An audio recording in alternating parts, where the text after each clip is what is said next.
Good morning, YouTube.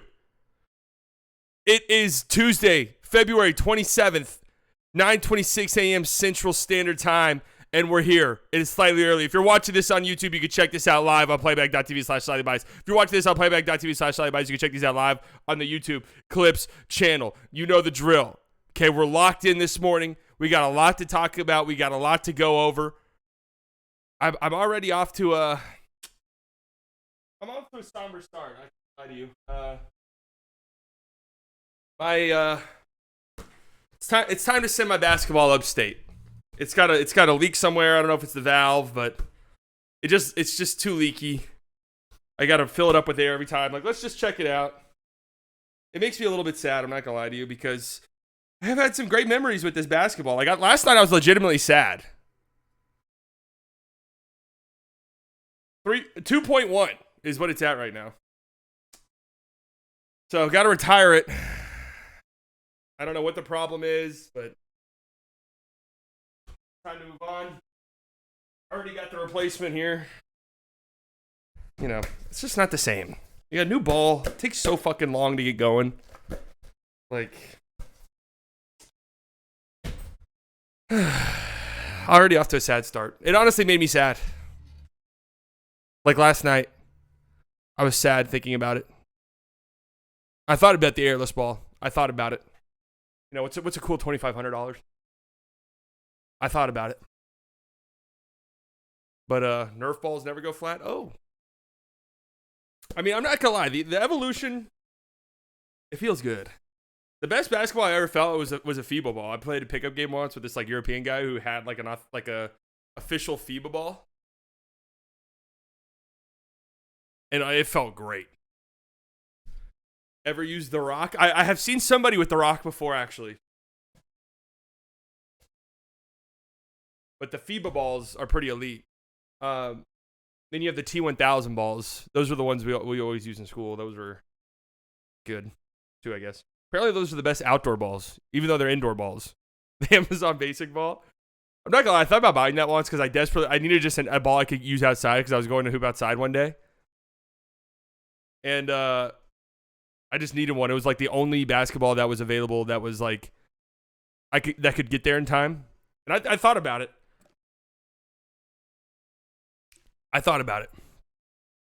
Anyways, where do we want to start with today's stream? Because last night, it's funny because yesterday we were on here like, oh my God, the games tonight suck. What a terrible slate of games. It's always those games, right? It's always those nights where you get the crazy games, the crazy endings. And there was some crazy games. I mean, Raptors, Pacers. That was honestly a good game. I watched it.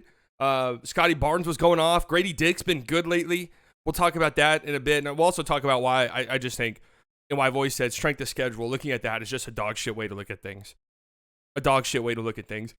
Knicks, Pistons, obviously, just an absolutely insane ending to that game. Absolutely insane ending to that game. Nets, Grizzlies blowout. And then Heat, Kings was a banger. I mean, that was a great game with the Heat just no Jimmy Butler, no Tyler Hero, no Terry Rozier. They do Miami Heat things, and Spo coaches circles around Mike Brown.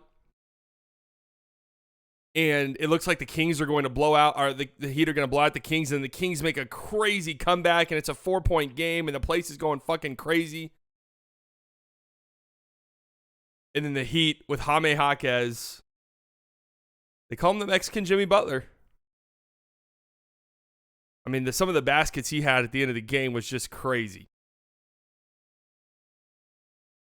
Just absolutely crazy. But let's start with this.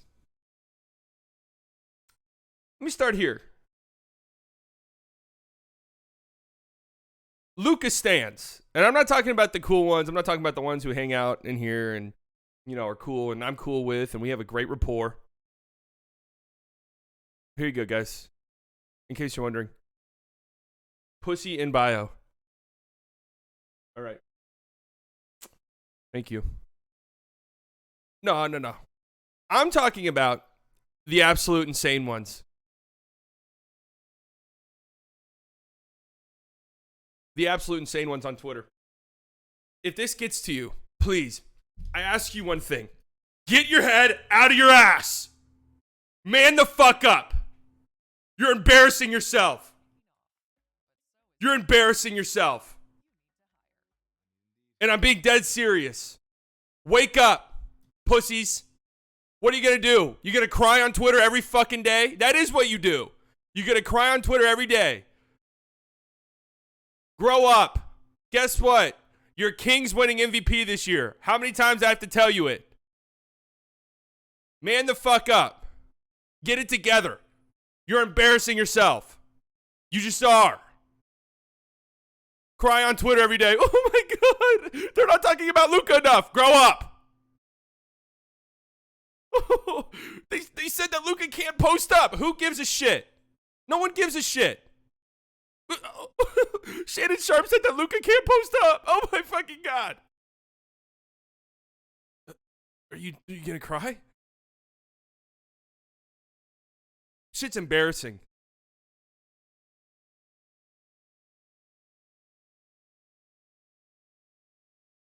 Shit's embarrassing.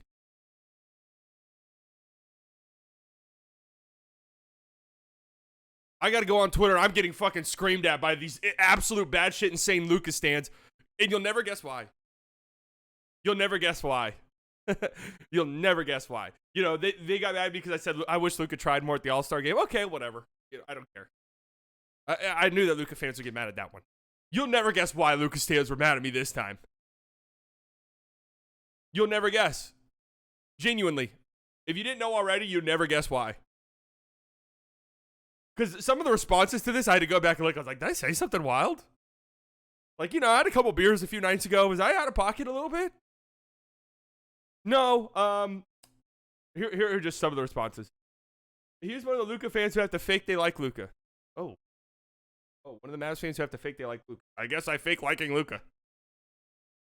Let's be honest. This guy.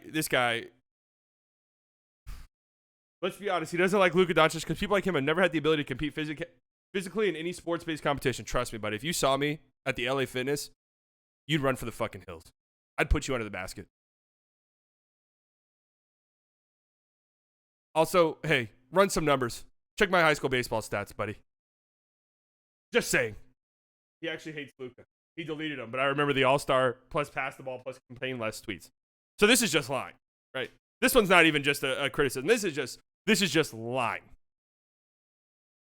This one's just lying. I don't know if this guy's a troll or not. I can't quite tell. I can't quite tell if this guy's trolling. He could possibly be trolling. But anyways, what are these in response to? Did I say Luka? Luka maybe is a ball hog and he needs to pass the ball more. Oh, Luka, stop whining and complaining and get back on defense. Oh, Luka's a terrible defender. No. Maybe this MVP debate's just a waste of time. Are y'all saying what Jokic is doing? That's the tweet, guys.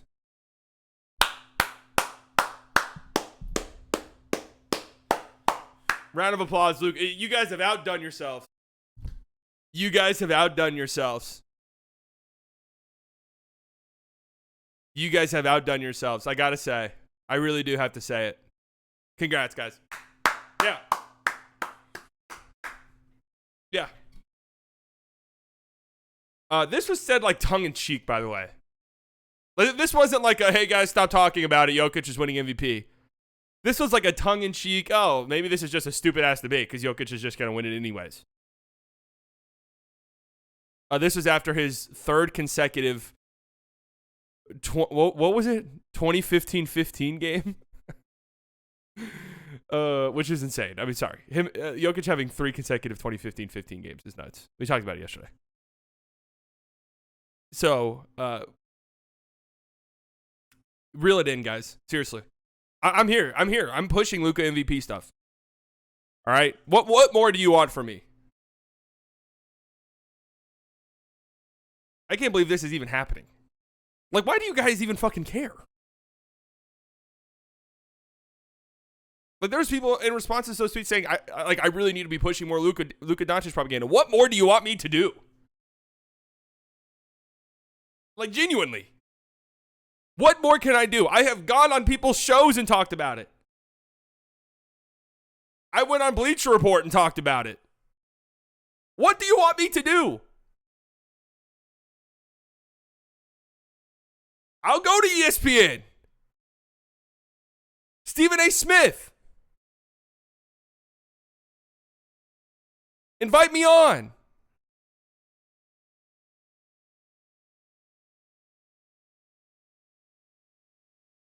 Reel it in, guys. Seriously. Hey, it's on the home stretch. Let's go. Let's focus up. Let's focus up.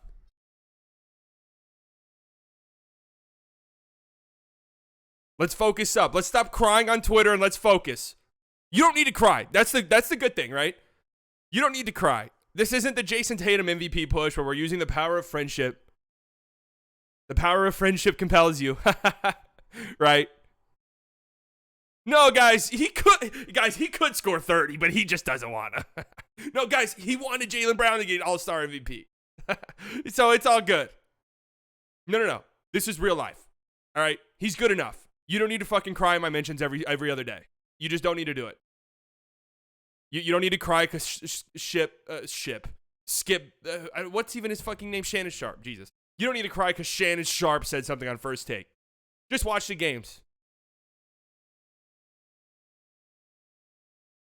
Just watch the games. Let these things fall into place themselves. And just gas up Luka. Ignore hardwood paroxysm. Ignore him. Ignore the Shea Gilders-Alexander trolls on Twitter. I see you guys crying with them every day. Let's reel it in. Kyrie Irving said to ignore the media. What do I always say? Hey, don't believe in them, believe in me. They just need to win games. And they'll win games. That's it. The Mavs win games. They get to the 5 seed, 4 seed. The arguments write themselves, guys. That's it. Period. Over and done. It's over. That's it. That's all. We're in fucking business.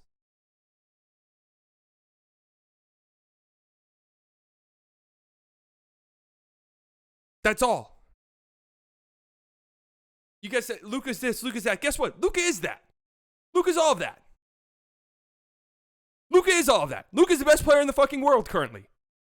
He is. We don't need to be insecure on Twitter. We don't need to be.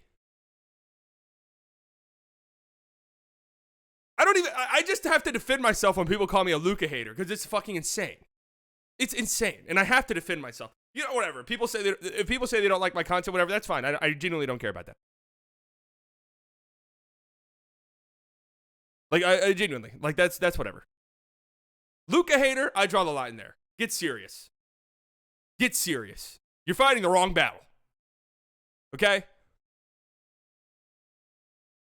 And I don't even want to address me criticizing Luka. When was the last time I criticized Luka?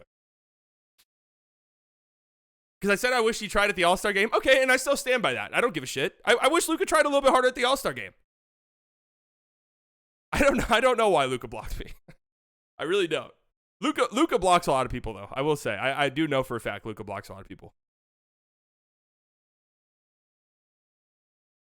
And even when I do criticize Luka, which, again, is very rare, the only reason why I do it is because I actually think he can be the best player in the world and one of the greatest players of all time. Sometimes I'm not sure. Sometimes I'm not sure with Luka stands because the insecurity is so loud sometimes. I'm like, do you guys think, like, if you guys think that he can be all of these things, then you don't care if somebody says, hey, he needs to do this better. Let's lock it the fuck in. Because guess what? Luka's locked the fuck in. The Mavs are locked in. So let's lock in. Your very real last criticism was a second Suns game this season. When was that? Like January something? He should have a PR. Luka already does have a PR.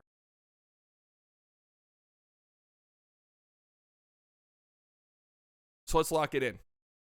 Okay? It's going to be a great last couple months. Believe me. Don't believe in them. I know. It sucks. I have PTSD too. and I have to hype myself up. Every time they lose a game, I'm like, oh God, here we go. Remember last year? Shit, here it comes again. But it was written in the universe. I saw it. It came to me. It's not my prediction. I saw it written. I saw it written. Okay?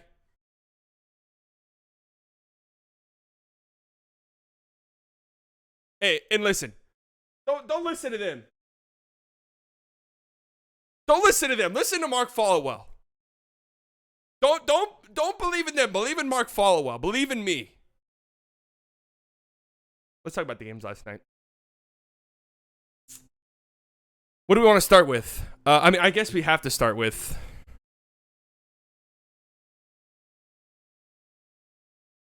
that Knicks Pistons ending.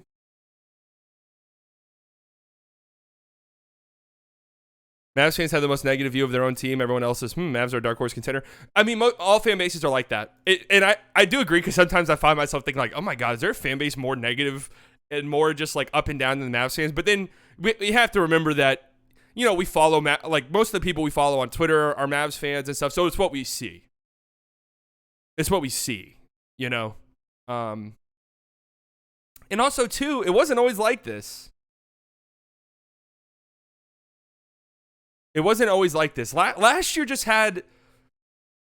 traumatic for us fans, man. It just was. Like, that was bad. That was hard on the fans.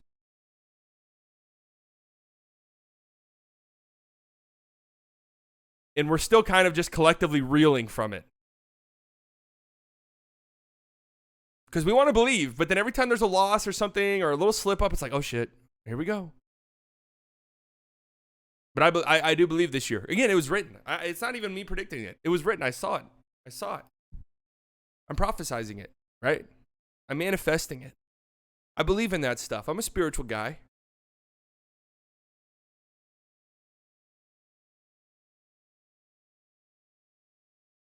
Not a religious guy, but a spiritual guy. Does that make sense?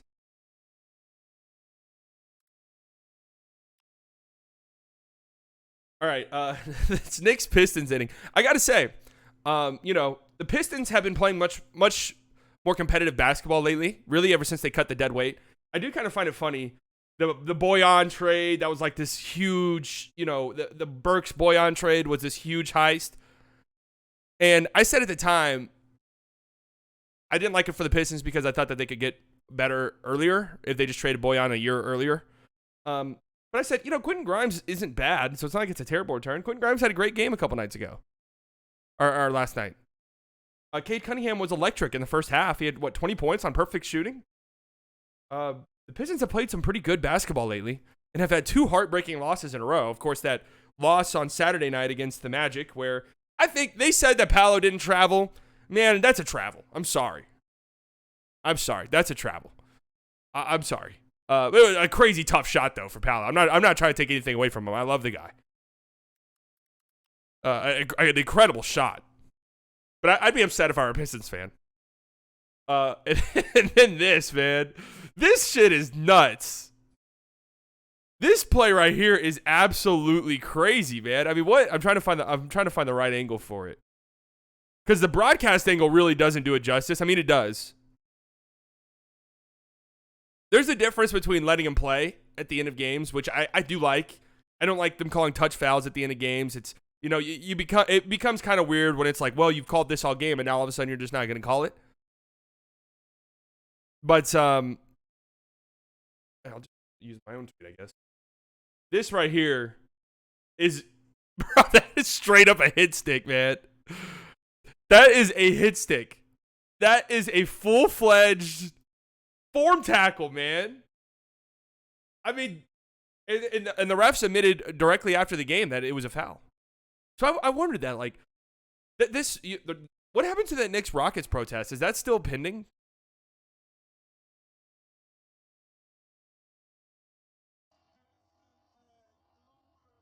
Are we still waiting to see the outcome of that Knicks Rockets? Jesus, I mean, that's a great tackle. That really is. So the Knicks Rockets one, where they said after the game immediately that wasn't a foul. And you know what's funny is I think that I don't think that was a foul on that Aaron Holiday shot by Brunson that they called a foul and the Knicks were pissed off. I could see where they're coming from, though. I mean, that was a bad contest by Brunson. This is just an egregious foul.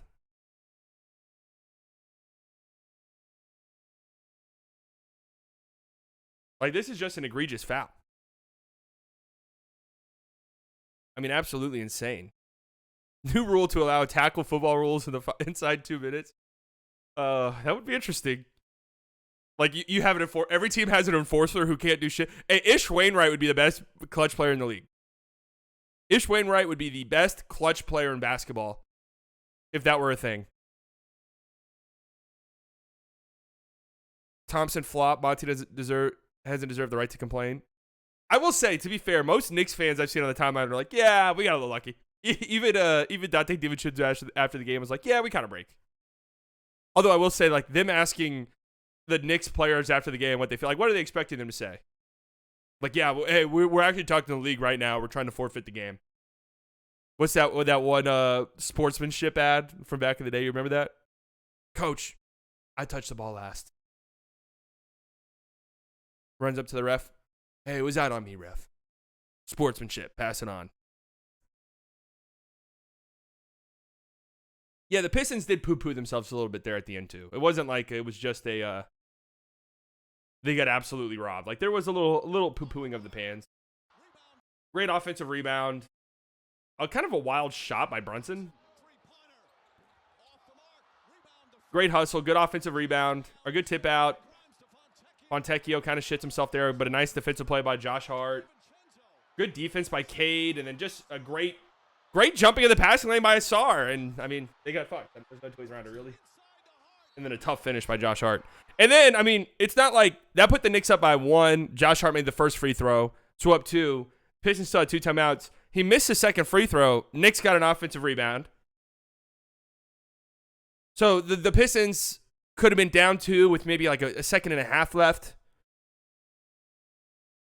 with a chance to tie or win the game. You know, not the best of odds, but still a chance. Then they fouled Josh Hart again because he got the offensive rebound. He makes the first. Then he missed the second again, and then got another offensive rebound. So they did kind of shit themselves a little bit. But still, I'd be very upset if I were a Pistons fan, especially because you've been playing better basketball lately. You know, you have. You've been playing better basketball. Well, time to block another spammer. Can I say something? I've been thinking about this lately. There was a time where Abby in the chat seemed like he was destined for a ban. He was in here spamming shit all the time, nonstop spamming. But he's really reeled it in. And he's, you know, we talked to him. We had a discussion. We laid out his future if he didn't stop and the dangers of continuing to spam. And you know what? He took initiative and bettered his life and is no longer spamming in the chat. So, congratulations, man. Congrats. We're very proud of you. Reformed. Absolutely. Absolutely reformed. But this was a fun game to watch, though. And like it is always the when you look at the slate of games, you're like, oh, terrible slate of games. Those are always the nights where it's like, wow, those games are actually great. Then you think to like Sunday, where it was like this crazy matinee of nationally televised games. You had the Bucks and Sixers, which would have been a great matchup a couple months ago. That was a disgusting blowout. No Embiid. The Sixers are terrible now without him. Then it was the Suns-Lakers. Oh, that's kind of fun. Suns kind of dominated. Then it was Warriors-Nuggets. That was a little bit fun until Jokic came. And it was like, all right, we're winning the game. Then it was Kings-Clippers. Oh, that's kind of fun. And the Kings dominated. Just shout out to Cade Cunningham. He's been playing a lot better lately. A lot of flashes. I know it sucks as a Pistons fan, but if I were a Pistons fan and I hadn't already died of alcohol poisoning, I'd be happy with the way the boys have been playing lately. Like, it feels like there's a sense of direction. The young guys are really starting to flash. Of course, we want to be winning games, but it doesn't feel like completely and totally helpless anymore. Like, there's a light at the end of the tunnel. There's a light at the end of the tunnel, believe it or not. Brunson had a nice game, 11 of 26, but he had a nice game. They just need their guys back, man. They're kind of reeling here with all these injuries that they're dealing with.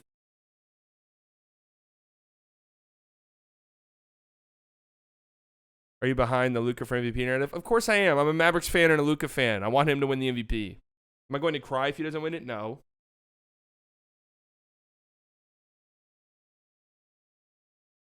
Do I think he has like a rock solid case currently with the Mavs as the 8 seed as it stands? No, he's never going to win it as the 8 seed. But like I said earlier, Mavs win and it'll all fall into place. It'll all fall into place. Just let it happen. Pacers and Raptors. Scotty Barnes had a 20-point triple-double with 5 blocks. I think he was the first Raptors player to do that. One of the youngest players ever to do that. He looked really good last night. Grady Dick has quietly been playing pretty well lately, which is good to see because he didn't look like an NBA guy at all. You don't want to, like, it's another lesson. You don't write these guys off, their first couple of weeks in the NBA. Although I will say Grady Dick just did not look like he belonged in the NBA. There's a big difference between like not performing and just watching a guy play and being like, this guy just doesn't look like an NBA player. So to turn it around has been pretty impressive. Last 6 games, 13 points, 55% from 3. I mean, shooting really well, obviously, but 60% from the field, though. Doing a little bit of everything. True, the Wemby low light did not help, but that's just Wemby. RJ had a nice game. So this is why strength of schedule stuff, to me, is kind of a bogus stat. Because there's so much context. So much context. Because if you look at the Mavericks schedule and their strength of schedule, you'd see, Raptors, like, they're 22 and 36. All right, that's an easy game. Mavs should win that. Mavs should win that. Well, here's the thing. Raptors have won 3 games in a row. Their offense has been clicking. I think 4 straight games of over 120 points. And also, since their trades, they're 9 and 8 when Jakob Poeltl plays. So they're not a great team, but they're not as bad as their record might indicate, if that makes sense, when Jakob Poeltl is out there. This is what I'm saying. Strength of schedule stuff, it's very misleading. These things change on a dime. The NBA is very much a game-to-game league.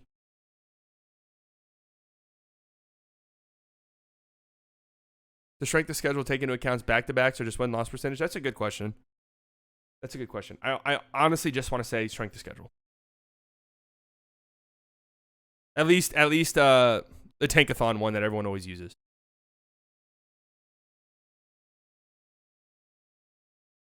So this is a really nice win by the Raptors.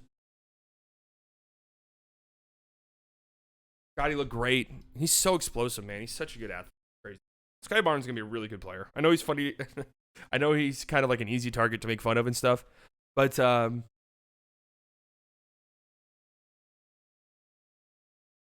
he's going to be good. He's going to be really, really good. And RJ's just been really solid since getting to Toronto. I mean, hasn't been like... I don't know if RJ will never be Star J, but can he just be like a really solid guy who maybe you could pencil in if you're like looking forward and we're trying to build a really good team? Could he be just like a solid 16, 17 points per game guy as like the third, maybe even fourth guy? A fourth guy averaging 17 would be crazy. But just the third guy, it's possible.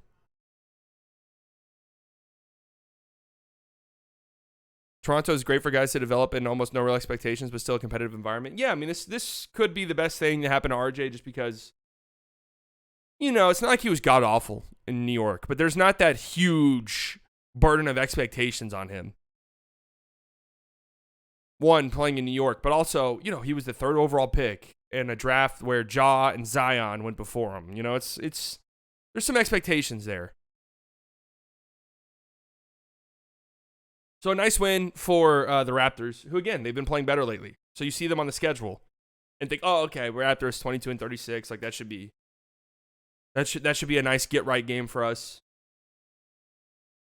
But again, that's why strength of schedule is just a wonky stat. Nets blow out the Grizzlies. Would be lying to you if I said I witnessed one single second of this game. Honestly, Scotty could be a number one on the playoff team. I don't think it's impossible that he develops into something like that. My one pushback on that would be, does he have the scoring chops? Does he have the scoring chops to be a true number one? That's where I would push back. Because he kind of does everything else. His playmaking for his size is legit good. It's like great, actually. Good defender. Very physical. I don't know if he has like the scoring bag necessarily to be a reliable, consistent number one.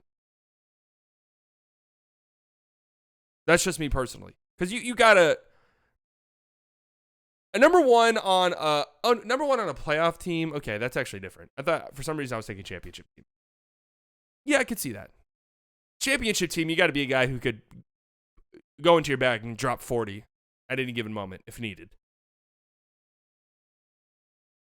Does Scotty have that ceiling where he could be like, all right, we need 40 points. I got us.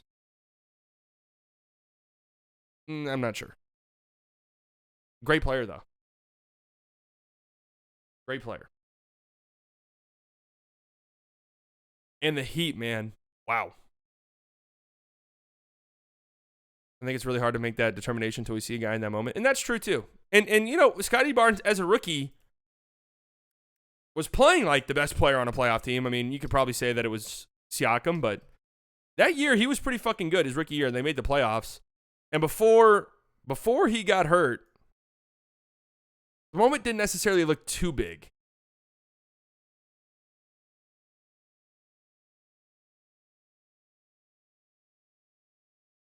Moment didn't look too big. Damn, he got hurt in game 1. That's crazy. For some reason, I thought that was like game 2 or 3. I mean, he was on his way to a triple-double in his first playoff game. 15 points, 10 rebounds, 8 assists. You think PJ can be a third option on a championship team? No. No.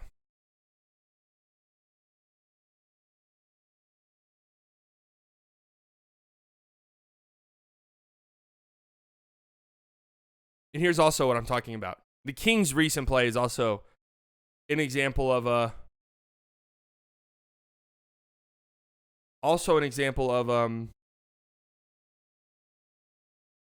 strength of schedule stuff. Because you look at their recent stretch, you're like, oh my God, absolutely brutal stretch of basketball for the Kings. And hey, and to their credit, they've won the games they're supposed to win. You see the Nuggets, and you think, okay, Nuggets on the road, that's a loss. And the Kings went there and took care of business and closed the game out in an incredible way. But then you look at it, okay, no KCP, no Jamal Murray, so the Nuggets are without 2 starters. Justin Holiday got 35 minutes. Okay, that makes it a little bit easier. Spurs are the Spurs. Clippers, okay, well, no Paul George, so that makes it a little bit easier. Heat in a game where you probably should have won. At home, second night of a back-to-back, to be fair. But you're 7.5-point favorites. No Jimmy Butler, no Tyler Hero, no Terry Rozier, obviously. He's missed a good amount of time.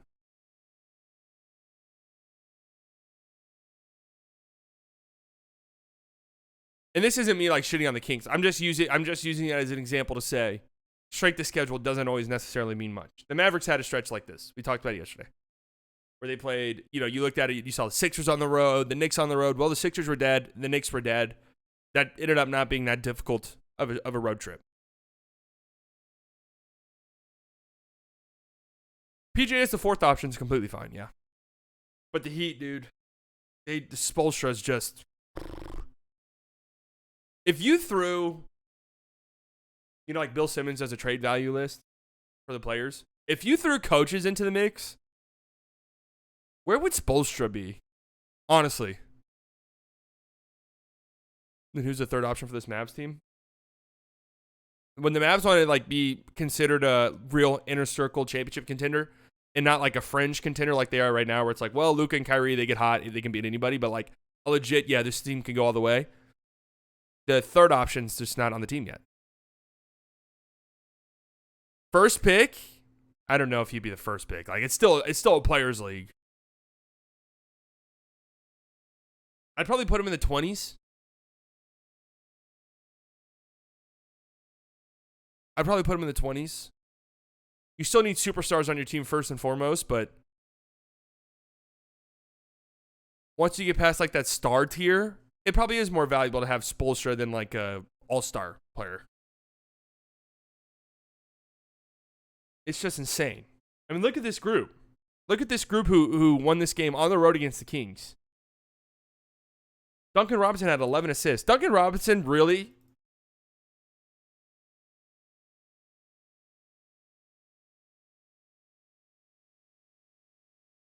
If it was like, it's most improved, but if it was like comeback player of the year, I think Duncan Robinson could have an argument.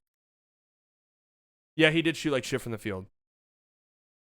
But if it was like a comeback player of the year award, I think Duncan Robinson could legit have a case as somebody who's like completely and totally out of the rotation and probably out of the future plans of the Miami Heat at points last season. Then he got thrusted into the lineup in the playoffs because of injuries. Played well. Played really well. And then this season's been really, really good. Well, Exum's missed a lot of time now. Career high in assists. I mean, he's developed an on-ball game. 40% from three again.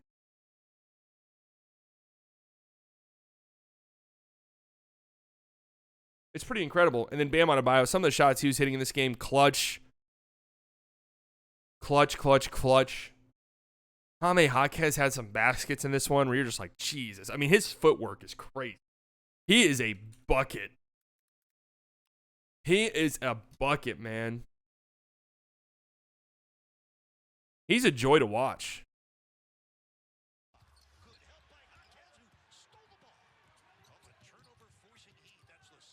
All of his movements have like a purpose, it feels like. There's no wasted movements. He's very methodical. Every single thing that he does sets up a counter. He's just incredibly tough as a rookie, man. And he hit a bit of a rookie wall. Been struggling a little bit lately, but a lot of that I think has to do with a groin injury that he had. But there's some Jimmy Butler there. You see it. Just these like really tough baskets, and again, great footwork, a relentlessness to get to the rim, and just no wasted movements really. And he's got a really nice jab step. Like that's one of Jimmy's go-to moves. This basket right here. 2 minutes left. I think this, you don't see the score. I think this was maybe a 2-point game or a 4-point game. Now it's funny because the NBA TV broadcast, I don't know, NBA TV, they have their own commentators, right? They don't borrow commentators. They're like, oh, and Jaime Jaquez going at the All-Star. What a move. I'm like, it's a bonus. Okay, let's reel it in. All right.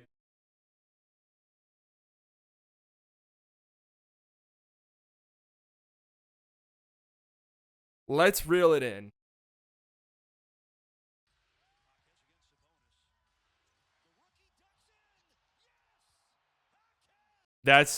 I mean, again, there's no wasted movements. Everything he does sets up another move.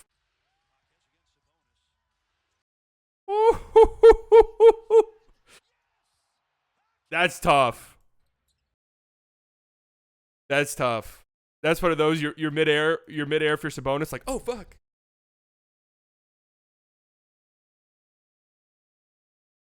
Midair passing by him. Shit. But a great win for the Heat, who just, it's so funny, like on Twitter, Reddit, wherever. Anytime the Heat win a game like this, everyone's just like, oh, God, here we go. It's just like this hilarious inevitability. Like we talk about Mavs fans having PTSD, like the entire Eastern Conference collectively has PTSD. The Heat win a tough game on the road with no Jimmy Butler, no Tyler Hero, no Terry Rozier. It's like, oh, God, yeah, this is happening. It's happening again, isn't it?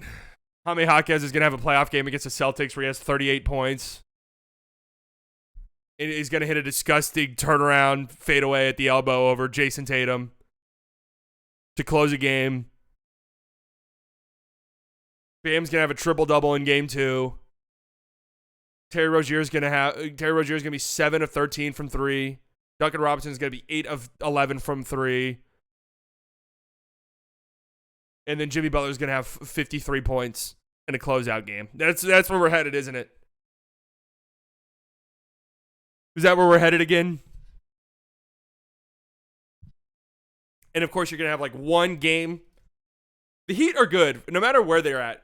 One game in a series, at least, where it's like, oh my God, Spoelstra is a fucking, like, Spoelstra just coach laps around that guy. It's one of the biggest advantages in the league. Is there even a close second to Spoelstra?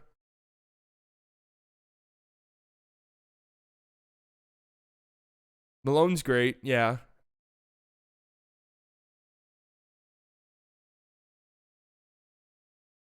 Is there like a coaching discrepancy this big in professional sports? I really don't think there's that close of a second to Spoelstra right now.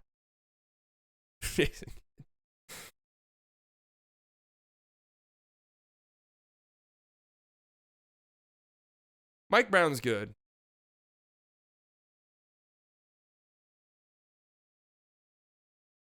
NFL, like, who's the best? Ty Lue's great too. Who's the best NFL coach right now? Is there like a consensus? Is there even a consensus one? Tomlin?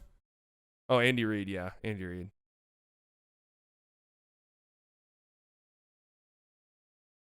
Duh. Don't know enough about hockey. Don't say Pep Guardiola. Well, why not? Isn't he goated? Joe Mazzulla looks up to him. Baseball, like, who's the best baseball manager right now? Bochy?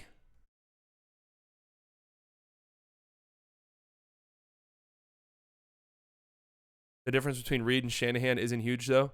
See, that's what I'm saying. Like, in the NBA, everyone will be like, yes, Spoelstra's the best coach. Oh, Dagnall's great, too. Dagnall's great, but he doesn't have the resume yet of Spo. It's just crazy. Like, the Heat just... We talk a lot about the Mavs and how they've managed to stay afloat despite their injuries. The Heat have been more injured than them. And where the Mavericks have been able to stay afloat because of just superstar performances from both Luka and Kyrie when they've really needed them. The Heat have stayed afloat because they're just the fucking Miami Heat. Like, that's it.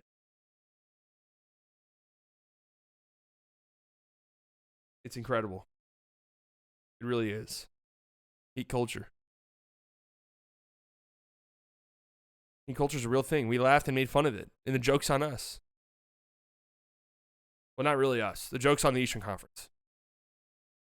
This would suck. I'm happy that this isn't a Western Conference thing where there's just this one zombie team that every year, no matter what, you're just like, fuck. I guess maybe like the Warriors recently. I don't even know if I'd put them in that category. The Lakers,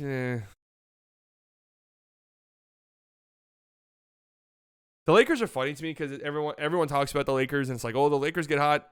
I guarantee you almost every single team in the league would love to see the Lakers in a playoff series. Like, people talk about the Lakers like, yeah, they would love to see the Thunder or the Timberwolves. I guarantee the Thunder and Timberwolves would love to see them. Like, that's probably better for them than that. I think so. I'd rather, if I were the Thunder or Timberwolves, I'd rather see the Lakers than the Warriors.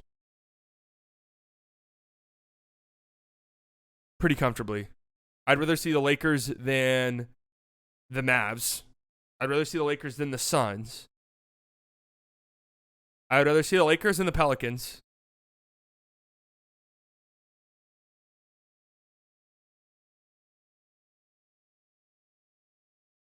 So anyways, a slate of games where we were all like, kind of a boring slate. Ended up being a really, really fun night of basketball. And that's why you watch. That's why you watch. That's why the NBA needs to market their fucking league better. Because people can tune into these games that they would never tune into. Because let's be real, casual fans are not tuning into the Pistons and the Knicks. They're just not doing it. And they missed a great game. Casual fans will probably not tune in to the Heat and Kings. And they should, because they missed a great game. They missed a really fun game.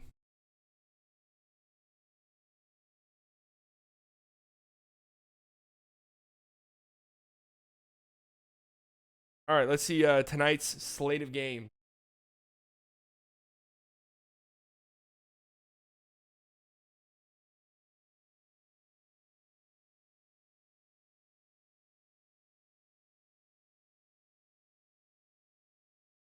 OKC lost really bad every time against the Lakers. Regular season and postseason are different beasts.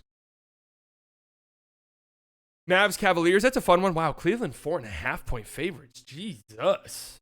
Whoa. That's big. What's up with that?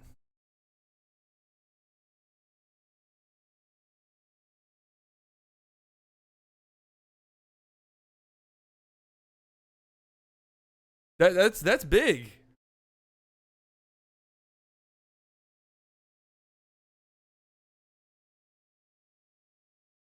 Nets, Magic, Warriors, Wizards, Jordan Poole versus Draymond. It's the first time they've played each other. Yeah, I think Donovan's playing. Jazz, Hawks, Sixers, Celtics on TNT. They couldn't flex this one. They couldn't flex this one off and put the Mavs, Cavs on.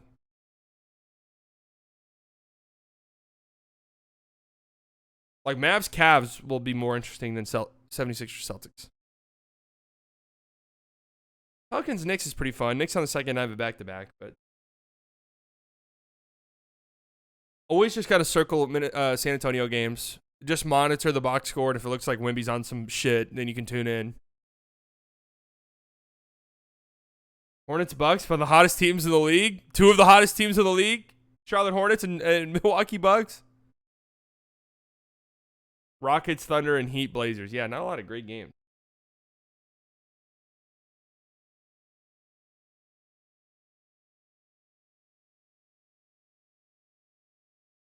Who is this mystery player?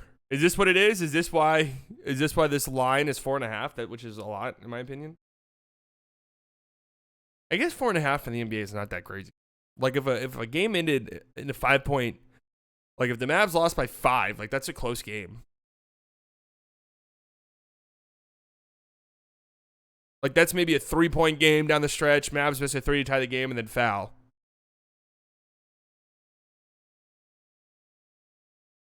Who's the mystery player for the Mavericks? Game time decision. Blank. Who is that? Is that what we're waiting on? That would be funny if that's how the injury reports were.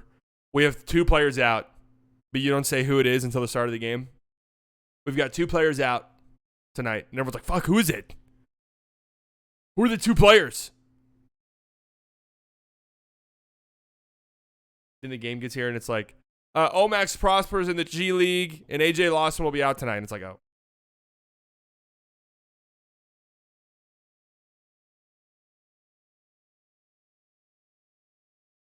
So it should be a fun game.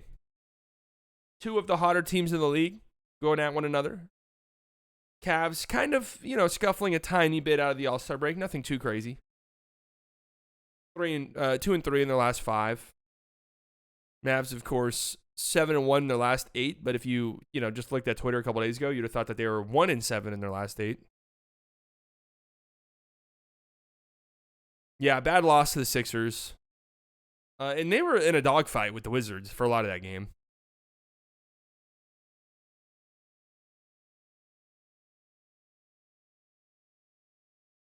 Cavs are the Mavs of the East, if you think about it. I'm thinking about it. I don't see it really. I guess we'll do a daily standings check. Eastern Conference. I mean, the Celtics will be the 1 seed. Then there's a fight for the really 2, 3, 4. The Knicks have kind of been struggling lately with all their injuries, so I think their case for a 2 seed might be dwindling, although it's not impossible. Cavs trying to hold on to that number 2 spot, which I think in the East will be very valuable because that's the difference between probably playing the Miami Heat in round 1 and playing a team like Indiana or Orlando in round 1 or Atlanta, Chicago. So, yeah, you want that 2 seed, I think. You want to be top 2. This isn't like the West where it's like, fuck, do we want the 1-2 seed? Like some of those play-in teams are crazy.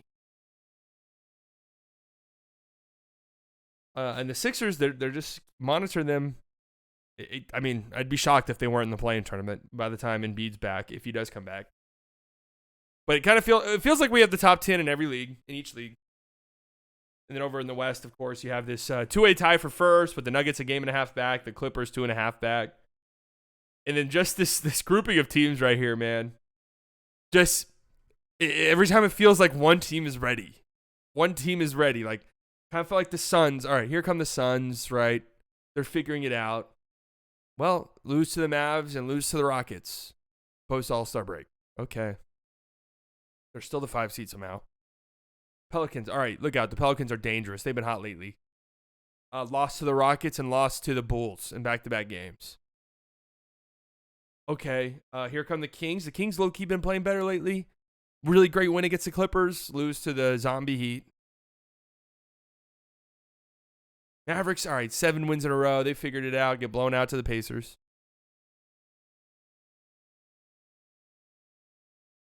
And, of course, I mean, the Mavs win tonight, and they could be the 5 seed again. Like, it's just this crazy back and forth. Just take care of business. That's it. If you're a team here in this grouping, you really can't standings watch too much. You just got to go out and take care of business. You just got to go out and win games. And the pieces will fall where they fall.